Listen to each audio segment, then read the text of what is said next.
the beginning, it was just the two of you. You had passion, you had mystery, then you had kids.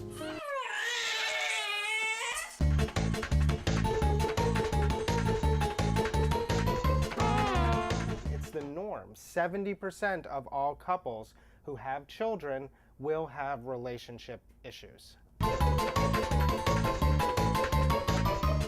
Of course you love your children, but when baby comes first, it often doesn't leave much room for romance.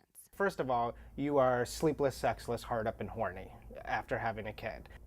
It's an incredibly fraught time. There's a lot of changes. Dr. Ian Kerner is a certified sex therapist and author of the book Love in the Time of Colic, the new parent's guide to getting it on again. Having a child and being a family, you're really forced to be predictable, to be dependent on each other, to have a routine with each other. And when you think about it, when you fell in love with somebody, the relationship was based on spontaneity, on unpredictability, on energy and fire and mystery. So I think for a lot of parents, they lose that quality that really brought them together. And you're not the only ones that suffer. One of the best things, the most important things we can give to our child is happy parents.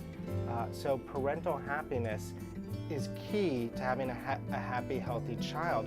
And key to parental happiness is that sense of connection, that relationship, the attraction to each other, the bond, the intimacy. And it's really common after having a child for intimacy to really deplete out of a relationship. And it's really dangerous, not just to the couple, but ultimately to the child. But it doesn't have to happen.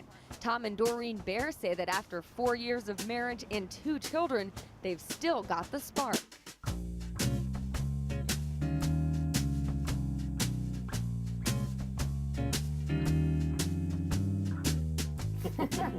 Yes, I think so. Yes. Tom is very romantic.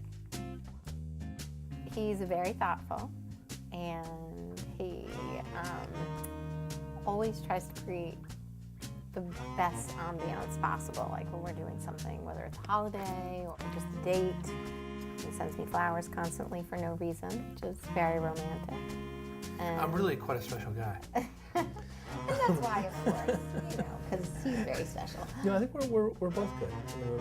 It's the little things. It's every morning saying I love you, and every night saying I love you before we go to bed. So, and then whether it be an email or just a phone call or some kind of communication we have all during the day, just know that we're thinking of each other, and I think that's very important to both of us.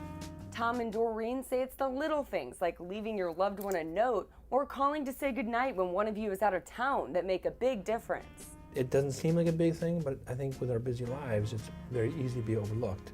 And I think that is very important. The pair admits that juggling their high-pressure jobs, kids, and romance isn't easy. I think one thing is the time. It's very important for us to keep on, we always have, for instance, we do a date night once a week. And of course we were doing that all the time before we had kids. And we just want to make sure we didn't lose that, The kids are obviously very important, we love them dearly, but I think what we had together is something that we want to make sure we never lose. And it doesn't have to be anything fancy, just like grabbing an hour for yourselves so that you can have a real conversation and have time together. But try to leave the bad stuff behind. It's easy to go out on a date night that was supposed to be a lot of fun and to really just complain and worry. Don't talk about necessarily your kids or work. Just talk about you guys. And, spend some time talking about things that are important to you that you don't get a chance to really talk about. Or maybe, it might be something new about you that the person doesn't know. We grow every day. We're not the same people we were when we met, and we probably won't be the same people that we are today 10 years from now. And I think it's important to talk about those things, because all of a sudden you don't want to wake up one day and you're like, I have no idea who you are. Dr. Kerner says stay positive. There was a study that was done that showed that the difference between couples who succeed and couples who fail is the ability to remain positive and to engage in positive interactions with your partner. And there was actually a study that showed that the ratio needs to be 5 to 1. For every negative interaction, you need to have 5 positive interactions. And don't put sex on the shelf. When you lose sexual intimacy, it's really easy to become detached, tuned out, turned off, and the relationship can really become vulnerable to infidelity, both emotional infidelity and sexual infidelity, to anger, and to just an overall sense of disconnection and detachment. It's very important. You know, everything with the communication, being with kids, you know, all that stuff. But yeah, sex is very important to us. I mean, Well, it's intimacy. It's, right. you know, closeness.